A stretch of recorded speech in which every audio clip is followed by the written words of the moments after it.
Arsenal ने finally कल जिंचेंको की साइनिंग अनाउंस कर दी। तो एटलीस्ट आर्सेनल ने इस बार कम से कम जल्दी साइनिंग अनाउंस तो कर दी, वरना हर बार साइनिंग में इतना टाइम लग जाता था कि साइनिंग हो जाती थी, प्लेयर के हर तरफ से लीक्स आ जाते थे भाई, प्लेयर खुद भी स्टोरीज डाल देते थे, पर आर्सेनल अनाउंस नहीं करती थी। तो जिंचेंको के केस में ऐसा नहीं हुआ। हुआ ही मतलब एक तरीके से प्लेयर भाई ग्राउंड पे आ गया, टीम के साथ ट्रैवल कर लिया, उसके बाद अनाउंसमेंट हुई। बट फाइनली अनाउंसमेंट जल्दी हो गई इस बार। और अब मुझे ऐसा लग रहा है कि चेल्सी के अगेंस्ट जो हमारा कल गेम है उसमें जिंचेंको खेलते हुए दिख सकते हैं, बिकॉज टियरनी इंजर्ड है। डाउट है कि वो कल फिट हो पाएंगे या नहीं हो पाएंगे। नूनो टवारेस के लोन की बात आ रही है, तो मुश्किल लग रहा है। अगर उनका लोन होने वाला होगा तो आर्सेनल रिस्क नहीं करना चाहेगी उन्हें वहां खिला के।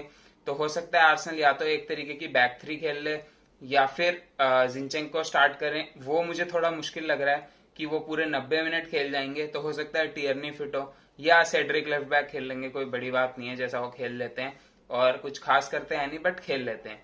तो आर्सेनल ने काफी सारी साइनिंग्स ऑलरेडी कर ली हैं। अगर ऑन पेपर देखे तो 5 साइनिंग हो चुकी है, मार्किनोस, मैट टर्नर और Fabio Vieira, Gabriel Jesus and जिंचेंको।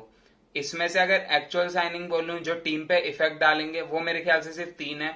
Because mat Turner एक तो बैकअप गोलकीपर है और बैकअप गोलकीपर की उतनी जरूरत पड़ती नहीं है। गोलकीपर्स जनरली बहुत कम इंजर्ड होते हैं, टचवुड कहीं रैमजेल इंजर्ड ना हो जाए, बिकॉज हम लेनो को बेच दे रहे हैं तो हमें सिर्फ टर्नर पे डिपेंडेंट रहना पड़ेगा। और हमें पता नहीं कि अभी वो एमएलएस से प्रीमियर लीग में ट्रांजिशन कर पाएंगे या नहीं कर पाएंगे। मार्किनोस मुझे लगता है उन्हें लोन पर भेज देगी आर्सेनल, या हो सकता है मार्टिनेली की तरह डेवलपमेंट कराए, but I don't see him playing a lot of Premier League minutes. हो सकता है एफए कप, काराबाओ कप के इनिशियल स्टेजेस में चांस मिल जाए या यूरोपा लीग के इनिशियल स्टेजेस में चांस मिल जाए, बट ऐसा भी हो सकता है कि उन्हें लोन पर भेज दिया जाए। तो जेजूस तो डेफिनेटली स्टार्ट करेंगे ही। फाबियो वियरा भी ओडेगार्ड के साथ मिडफील्ड में रोटेशन पे खेल सकते हैं, या अगर जरूरत पड़ी या अगर वो विंग्स पर खेल पाएंगे तो विंग्स पर भी खेल सकते हैं। बट अभी हमने देखा नहीं है उन्हें खेलते हुए, उन्होंने एक बॉल किक नहीं करी आर्सेनल शर्ट में, तो कह नहीं सकते कि वो कहां पर खेलेंगे और मैनेजर के क्या प्लान है उनके लिए। But most probably he will be playing around the role which Odegaard plays. उसी रोल के आसपास कुछ खेलेंगे, उनके साथ रोटेशन में खेलेंगे। तो ऐसी डेप्थ चाहिए कि भाई हम ओडेगार्ड, वियरा जैसे प्लेयर, दो अच्छे प्लेयर एक ही पोजीशन के लिए compete कर रहे हैं, तब जाके ही टीम प्रोग्रेस होगी। तो उसके साथ साथ जिंचेंको वो लेफ्ट बैक पे ही खेलेंगे मेरे ख्याल से, बिकॉज अगर टवारेस को हम लोन पर भेज देते हैं और टियरनी इकलौते हमारे लेफ्ट बैक रह रहे हैं, तो जिंचेंको डेफिनेटली एटलीस्ट आधे गेम तो लेफ्ट बैक पे खेलेंगे ही। बिकॉज हमने देखा है कि टियरनी आधे मैचेस के लिए तो इंजर्ड होते ही होते हैं। जो उनके स्टेटिस्टिक्स हैं, जब से वो आर्सेनल आए हैं उन्होंने सिर्फ 52% मैच खेले हैं, तो आधे मैच तो वो इंजर्ड हुए हैं। अभी भी जैसी उनकी शुरुआत है, ज्यादा ऑप्टिमिस्टिक हूं नहीं मैं उनकी अवेलेबिलिटी पे इस सीजन के अराउंड, बिकॉज उन्होंने अभी एक नी सर्जरी कराई थी, फिर वो आए, थोड़ा सा खेला, फिर मसल इंजरी हो गई, तो काफी कंसर्निंग चीज है। तो जिंचेंको लेफ्ट बैक पर स्लॉट इन कर जाएंगे और अगर मिडफील्ड में जरूरत पड़ी तो वहां भी खेल सकते हैं। तो आर्सेनल को और क्या साइनिंग्स की जरूरत है, बिकॉज मेरे को भी ऐसा नहीं लगता है कि आर्सेनल की विंडो बहुत अच्छी गई है। मेरे ख्याल से डिसेंट विंडो है। अगर हम कुछ और एडिशंस कर लेते हैं तो एक काफी अच्छी विंडो हो जाएगी, जिससे हमारी टीम एक तरीके से एक वेल राउंडेड टीम बन जाएगी और हम एक दो इंजरी की वजह से एक तरीके से हमारा पूरा जो भी फॉर्म चल रहा हो या हम टॉप 4 के लिए फाइट आउट कर रहे हो वो डिरेल नहीं होगा, जैसा लास्ट सीजन हो गया था। अगर आपने इस वीडियो को अभी तक लाइक नहीं किया है तो लाइक कर दीजिए and subscribe to the channel as well for more Arsenal and football related content. अगर हम करंट आर्सेनल की स्क्वाड देखें तो गोलकीपर वाला डिपार्टमेंट सॉर्टेड है मेरे हिसाब से। राइट बैक के डिपार्टमेंट में उतना खुश नहीं हूं, बट स्टिल मुझे पता है कि आर्सेनल राइट बैक में साइनिंग नहीं करेगी और नॉर्टन कफी जो हमारी अकेडमी से आ रहे हैं उन पे मेरे को काफी भरोसा है। जैसे उन्होंने जो अपने लोन में भी अच्छा परफॉर्मेंस दिखाया था, उसके साथ साथ अंडर 19 यूरोज में जो अच्छी परफॉर्मेंस दिखाई थी, तो मेरे को ऐसा लगता है कि उनकी डेवलपमेंट जल्दी हो सकती है और हो सकता है आर्सेनल उन्हें कुछ मैचेस में इंटीग्रेट भी करे अगर वो लोन पर ना जाए, और अगले साल तक वो शायद रेडी हो जाए एज ए सेकंड फिडल खेलने के लिए। तो उनकी डेवलपमेंट को देखते हुए मुझे नहीं लग रहा कि आर्सेनल साइनिंग करेगी। टोमियासू और सेड्रिक हैं, टोमियासू के साथ इंजरी का इशू है, बट मेरे ख्याल से टियरनी जितना बड़ा इशू नहीं है, और सेड्रिक मेरे ख्याल से एक डिसेंट बैकअप है। लाइक ऑब्वियसली जिस क्वालिटी के हमें बैकअप रखने चाहिए उस क्वालिटी के नहीं है, बट वो एक डिसेंट बैकअप है।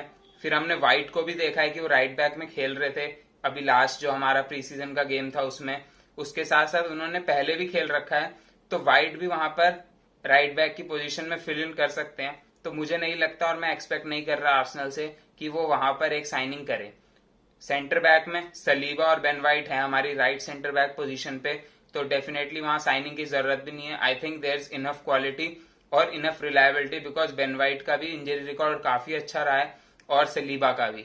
उसके साथ साथ लेफ्ट सेंटर बैक में देखें तो सिर्फ गैब्रियल है। रॉब होल्डिंग है हमारे पास और most probably he will stay with the squad, but I don't think he is enough to fill in at the left centre back position. और हमें अपने मैचेस का कंजेशन देखना पड़ेगा जो कि बहुत ज्यादा है। काफी लोग सीरियसली ले नहीं रहे कि कितना कंजेस्टेड शेड्यूल है आगे का। वर्ल्ड कप ईयर होने की वजह से यूरोपा लीग के जितने भी ग्रुप स्टेजेस के मैच हैं वो वर्ल्ड कप स्टार्ट होने से पहले ही कर दिए गए हैं। ऑलमोस्ट एक मंथ में ही सारे लीग स्टेजेस के मैच हो रहे हैं, तो उससे जो कंजेशन होगा, जो फटीग आएगा वो बहुत ज्यादा होगा। उसके साथ साथ जो प्रीमियर लीग के हमारे टफ मैचेस हैं यूरोपा लीग वाले वीक्स में कोइंसाइड कर रहे हैं, तो वहां पे हमें क्वालिटी डेप्थ चाहिए रहेगी। और मेरे ख्याल से लेफ्ट पोजीशन में अभी वो नहीं है, इसीलिए मैंने रॉब होल्डिंग को शीट में नहीं लिखा है इस वाली में। और मैं चाहूंगा कि आर्सेनल वहां पर एक साइनिंग करे, भले ही कोई ज्यादा महंगा या कोई एकदम टॉप क्वालिटी ना लाए, बट एक ऐसा यंग प्लेयर ला सकते हैं जो उस पोजीशन पे फाइट कर सकता है, वहां पे डेवलप हो सकता है गैब्रियल के साथ। बिकॉज बेन वाइट और सलीबा भी फिल इन कर सकते हैं करने को, बट हमें एक प्लेयर चाहिए जो वहां पे एटलीस्ट compete करे। इस साल नहीं, एटलीस्ट आने वाले सालों में compete करे, और अगर इस साल जरूरत पड़े तो वहां पे फिल इन कर सके। तो मेरे ख्याल से लेफ्ट सेंटर बैक पे एक साइनिंग आर्सेनल कर सकती है। कुछ कुछ जो रिपोर्ट्स आई हैं उसके अकॉर्डिंग देखा है कि आर्सेनल देख भी रही है वहां पे कोई प्लेयर, जैसे एडमंड तापसोबा जो कि बायर्न लेवरकुसन के प्लेयर हैं, उन पे आर्सेनल की नजर है। बट मेरे ख्याल से उनका प्राइस टैग काफी ज्यादा है, 50 मिलियन के आसपास उनका प्राइस है। आर्सेनल क्या एक डेप्थ साइनिंग पे 50 मिलियन खर्च करेगी? एंड क्या इस पोजीशन में है अभी आर्सेनल की टीम की वो 50 मिलियन डेप्थ पे खर्च करे? वो देखने वाली बात है, वो डिपेंड करता है कि बजट कितना है। मेरे हिसाब से प्रेफरेंस रहेगी तो लेफ्ट सेंटर बैक शायद मैं अभी जितनी भी चॉइसेस बताऊं उसमें आखिरी प्रेफरेंस हो, तो इसीलिए मुश्किल लग रहा है कि तापसोबा जैसे प्लेयर की साइनिंग आर्सेनल करे। मैनुअल अकांजी एक अच्छी साइनिंग हो सकते हैं, थोड़े रैश बोले जाते हैं वो, बट उनका एक ही साल बचा है, अच्छा खासा एक्सपीरियंस लेके आएंगे, तो वो एक साइनिंग हो सकते हैं। लीवाई कोलविल जो कि चेल्सी के एकेडमी के प्लेयर हैं, जिनका हडर्सफील्ड में काफी अच्छा लोन गया था, और कुछ रूमर्स भी आ रही थी कि आर्सेनल उनमें इंटरेस्टेड है, बट देखना रहेगा क्या चेल्सी अपने एक प्लेयर को आर्सेनल को बेचेगी। काफी मुश्किल है उस चीज का होना, बट लीवाई कोलविल भी एक अच्छे टैलेंट लगते हैं उस पोजीशन में। लेफ्ट बैक अगर देखें हम तो टियरनी और जिंचेंको हैं, और मेरे ख्याल से आर्सेनल अब वहां कोई साइनिंग नहीं करेगी। सेंटर मिड में जाएं तो मेरे ख्याल से यहाँ पे साइनिंग की जरूरत है, बिकॉज पार्टे तो अच्छी क्वालिटी के प्लेयर हैं ही, बट हमने देखा है कि वो इंजरी प्रोन है थोड़ा, और एटलीस्ट पूरा सीजन तो नहीं खेल पाए अभी तक दोनों सीजन में। उसके साथ साथ जब पार्टे इंजर्ड होते हैं और जैसा वो रोल खेलते हैं आर्सेनल के लिए, जो लोन 6 का रोल है जो कि one of the most difficult role to play है, वो जब वो इंजर्ड होते हैं उस पोजीशन से, तो एलनेनी मेरे ख्याल से वहां पे फिल इन नहीं कर पाते हैं। Elneny is a decent player, but मेरे ख्याल से वो लोन 6 वाले रोल में फिल इन नहीं कर पाते। और अगर एलनेनी को हमें खिलाना है तो हमें अपना पूरा सिस्टम चेंज करना पड़ेगा, जो कि is a not a good thing, because फिर हर पोजीशन के प्लेयर को उस हिसाब से एडजस्ट होना पड़ता है। और अगर आपका प्लेयर लंबे टाइम के लिए इंजर्ड हो जाए, जैसे थॉमस पार्टे लास्ट टाइम हुए थे, तो फिर दूसरे सिस्टम पे रिलाय करके आप मैचेस नहीं जीत सकते, आपको अपना मेन सिस्टम खेलना ही पड़ेगा। तो मेरे ख्याल से आर्सेनल को वहां पर एक साइनिंग की जरूरत है, बिकॉज हमने देखा है, बिकॉज पार्टे की इंजरी होगी, भले ही लंबी ना हो, बट अगर 2 मैच की भी इंजरी होती है तो हमें देखना रहेगा कि वहां पे हमारे पास एक क्वालिटी डेप्थ, तो एक ऐसा प्लेयर हो जो पार्टे के साथ compete कर सके, और अगर पार्टे इंजर्ड हो तो एटलीस्ट वहां पे 75% परफॉर्म कर सके जो पार्टे परफॉर्म करके देते हैं। तो वहां पे एक साइनिंग की जरूरत है। उसके साथ साथ लेफ्ट सेंटर मिड में साइनिंग की जरूरत है, काफी लोग कह रहे हैं, बट अगर मैं देखूं तो वहां पे जाका और लोकोंगा दोनों है। तो अगर आपको वहां पे एक साइनिंग करनी है तो मेरे ख्याल से जाका को सेल करना पड़ेगा आपको। मेरे को नहीं लगता कि उसके बिना आप साइनिंग कर पाएंगे, बिकॉज जाका जैसे इंटरनेशनल प्लेयर हैं, स्विट्जरलैंड के कैप्टन है, आपकी टीम के भी एक इंपॉर्टेंट लीडर हैं, साथ साथ लोकोंगा है एक यंग प्लेयर जिसने दिखाया है कि वो लेफ्ट 8 के रोल में अच्छा खेल सकता है। अभी प्री सीजन के कुछ गेम में दिखाया है, उससे पहले भी लास्ट सीजन भी जब वो लेफ्ट 8 में पार्टे के साथ खेल रहे थे तो उनकी काफी अच्छी परफॉर्मेंसेज हो रही थी। तो मेरे ख्याल से लेफ्ट 8 और 6 की जरूरत है आर्सेनल को, बिकॉज राइट 8 में आपके पास ओडेगार्ड और वियरा दोनों है। मेरे ख्याल say that should be sufficient. और अगर आप आर्सेनल जिन प्लेयर से लिंक हो रही है उन्हें देखें तो वो भी ऐसे ही प्लेयर हैं जो ये 2 पोजीशन को कवर कर सकते हैं। मुझे जहां तक लग रहा है आर्सेनल 2 प्लेयर के बजाय 1 प्लेयर साइन करना चाह रही है जो इन दोनों पोजीशन पे कवर दे सके। तो जो सबसे पहला नाम आ रहा है वो है टीलमंस का, जिससे आर्सेनल काफी टाइम से लिंक है। बट जो अभी रिपोर्ट्स आई हैं कि आर्सेनल को पहले कुछ सेल करनी पड़ेगी टीलमंस की साइनिंग करने से पहले। बट जहां तक मुझे लगता है कि टीलमंस 6 वाले रोल में उतना अच्छा नहीं खेल सकते, बिकॉज उनकी मोबिलिटी और जितना उनका स्टेमिना की बात करते हैं लोग कि भाई वो 60 मिनट के बाद थके हुए दिखने लग जाते हैं, वो बहुत बड़ा इशू हो सकता है अगर वो लोन 6 के रोल में खेलें। बिकॉज मैं नहीं देख सकता उन्हें एक लोन 6 के रोल में खेलते हुए, जैसा मैंने उन्हें लेस्टर के लिए खेलता हुआ देखा है। तो टीलमंस अगर आ रहे हैं तो वो एक लेफ्ट 8 के रोल में आ रहे होंगे जो कभी कभार लोन 6 पे फिल कर दें, तो फिर वही प्रॉब्लम आएगी 6 नंबर की पोजीशन में कौन खेल सकता है। तो दूसरा नाम जिससे आर्सेनल लिंक हो रही है वो है आर्थर मेलो का। तो आर्थर मेलो जो कि बार्सिलोना में थे एक टाइम पे और एक one of the upcoming names थे इन मिडफील्ड। मेसी ने उन्हें जावी से कंपेयर किया था, बट जब से वो यूवेंटस आए एक बिग मनी मूव के बाद उनकी परफॉर्मेंसेस पूरी डाउनहिल जा चुकी हैं। तो आर्सेनल उनसे जनवरी में भी लिंक थी और अब भी लिंक हो रही है। रोज रिपोर्ट्स आ रही है कि Arsenal are trying to sign him on a loan with an option / obligation to buy and all. तो मुझे लगता है कि आर्सेनल उन्हें इसीलिए साइन कर रही है बिकॉज अगर आप उनका हीट मैप देखें तो वो काफी सेंट्रली खेलते हैं और डिफेंसिव मिडफील्डर के रोल में खेल सकते हैं और एक प्रॉपर बॉल कैरियर है वो, जो उनकी वन ऑफ द स्ट्रेंथ है। उनकी जो पासिंग है वो उनकी स्ट्रेंथ उतनी अच्छी नहीं है, बट बॉल कैरिंग उनकी स्ट्रेंथ है और वो 8 और 6 दोनों रोल में खेल सकते हैं और आर्सेनल को वहां पे पैसे स्पेंड नहीं करने पड़ेंगे, जो सबसे बड़ी बात है। बिकॉज आर्थर एक ऐसी साइनिंग हो सकते हैं जो मुझे काफी रियलिस्टिक दिख रही है होते हुए। काफी फैंस को नहीं पसंद आ रही है आर्सेनल के। पर्सनली मैं भी कोई उनका इतना बड़ा फैन नहीं हूं और अगर कोई और प्लेयर हो ऑप्शन में तो I would prefer him over Arthur मेलो। बट रियलिस्टिकली बोले तो आई थिंक कि आर्थर मेलो की साइनिंग ज्यादा रियलिस्टिक है टीलमंस के कंपैरिजन में। टीलमंस के लिए आपको फीस देनी पड़ेगी, वो आपके लोन पर तो नहीं आएंगे और आर्सेनल को मेरे ख्याल से अभी फीस देने में ही प्रॉब्लम है बिकॉज वो और पोजीशन को स्ट्रेंथन करना चाह रहे हैं और ऑलरेडी फंड्स खर्च कर चुके हैं इस समर के। हमने 115 मिलियन खर्च कर दिए हैं, मुझे नहीं लगता आर्सेनल 50 मिलियन से ज्यादा और खर्च करेगी। आई वुड लव कि आर्सेनल 200-300 मिलियन खर्च करे, बट इट्स नॉट रियलिस्टिक। तो जहां तक मुझे लग रहा है कि आर्सेनल आर्थर मेलो को लोन पर ला सकती है and it's a very real chance कि ये डील हो जाए। मैं कोई आईटी के वाले सोर्सेस की तरह नहीं बोल रहा हूं, बट एक मेरी एक बस कैलकुलेटिव प्रिडिक्शन टाइप बोल सकते हो कि मुझे लगता है कि ये डील हो सकती है। उसके साथ साथ अगर हम फ्रंट 3 पे चले तो गैब्रियल जेजूस और एंकेटिया हैं ही हमारे स्ट्राइकर में।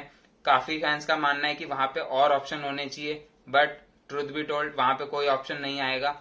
जितना भी हम चाहें कि वहां पे ऑप्शन आए, these will be our two strikers only, तो वहां पे ज्यादा डिस्कशन का फायदा है नहीं। उसके साथ साथ लेफ्ट विंग पर देखें तो मार्टिनेली और स्मिथरो हैं, वहां पर भी मेरे ख्याल से कोई नया प्लेयर नहीं आएगा। अगर कोई प्लेयर हम राइट विंग पे लाते हैं जो लेफ्ट विंग पर खेल सके तो वो अलग बात है, बट आई डोंट थिंक कि लेफ्ट विंग के लिए हमें साइनिंग की जरूरत है जो स्पेसिफिकली लेफ्ट विंग पर खेल सके। जिस साइनिंग की हमें जरूरत है वो है एक विंगर की जो राइट विंग पे प्रिडोमिनेटली खेल पाए, बुकायो साका के साथ compete कर पाए और उन्हें रेस्ट दे पाए। बिकॉज जैसा हमने देखा है, मैंने काफी बार बोला है कि Bukayo Saka was knackered last season. जितने मिनट्स उन्होंने खेले, इतनी यंग एज में इतने मिनट्स खेलना is not good for a player in my opinion. वो बर्न आउट हो जाते हैं और आप साका जैसे टैलेंट को बर्न आउट नहीं करना चाहेंगे। तो देखना रहेगा कि आर्सेनल राइट विंग में किसको लाती है, बिकॉज अभी ऐसे सच ना कोई लिंक्स नहीं आए आर्सेनल के विंगर से जिनको मैं डिस्कस कर सकूं। अपने मन से लिंक्स बना के या अपने मन से प्लेयर लेके कोई फायदा नहीं है। अब मैं मूसा डियाबी बोल दूं मेरे को पसंद है, वो नहीं आएंगे बिकॉज मना कर चुके हैं वो। ही will be staying at Bayern Leverkusen. Pedro Neto from Wolves, उन्होंने अभी अभी एक 5-6 साल का कॉन्ट्रैक्ट साइन किया है, उन्हें कैसे साइन करोगे आप? You won't be paying 70 million, तो कोई सेंस नहीं बनता है। जिन 1-2 प्लेयर से आर्सेनल के फीबल लिंक्स आए हैं वो है कोडी गाक्पो और मार्को असेंसियो। तो कोडी गाक्पो पीएसवी के लिए खेलते हैं अर्डवीजी, तो उनका सीजन तो अच्छा गया है, 25 गोल एंड असिस्ट किए हैं अर्डवीजी में और लेफ्ट विंग पर खेलते हैं। बट और अच्छी खासी हाइट है उनकी, ड्रिबलिंग अच्छी है, शूटिंग अच्छी है, बट मेन इशू जो मुझे लग रहा है वो लेफ्ट विंग पर ज्यादा खेलते हैं तो हमें एक राइट विंगर चाहिए। तो क्या कोडी गाक्पो हो सकते हैं वो प्लेयर जो आर्सेनल लाए और उन्हें दोनों विंग्स पे रोटेट करे और साथ साथ मार्टिनेली और स्मिथरो को भी रोटेट करे? ऐसा कुछ फिक्स नहीं है स्मिथरो और मार्टिनेली के साथ कि भाई वो तो लेफ्ट विंगर ही है, वो लेफ्ट पे ही खेलेंगे। मार्टिनेली ने राइट पे खेल रखा है, but Arsenal prefer him to play on left wing और same is the case with Smith Rowe. तो हमें मेजरली एक राइट विंगर चाहिए। मार्को असेंसियो बिल्कुल ऐसे प्लेयर हो सकते हैं जिसे आर्सेनल साइन करे for that right wing position. मैंने पहले भी एक वीडियो में कवर किया था। Links are not strong enough to say anything, और उनकी एज प्रोफाइल सही है मेरे ख्याल से, 26 साल के आसपास है उनकी एज। डिसेंट आउटपुट रहता है उनका ऐसी टीम में जो कि सुपरस्टार से फील्ड है और उन्हें उतने मिनट नहीं मिलते हैं।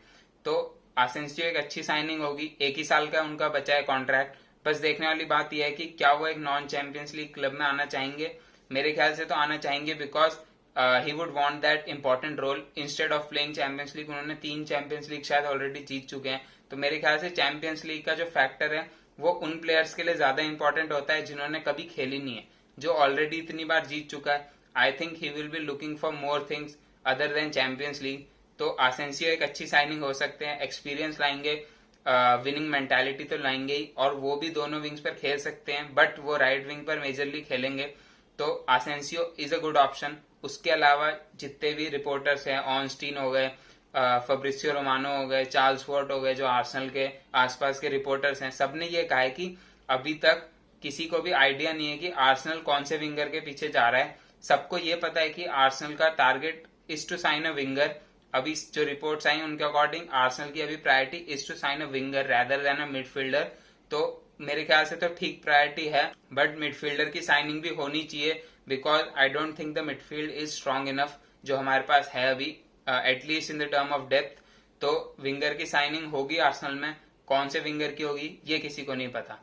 आज की वीडियो में इतना ही, मिलता हूं अगली वीडियो में, तब तक के लिए take care and good bye.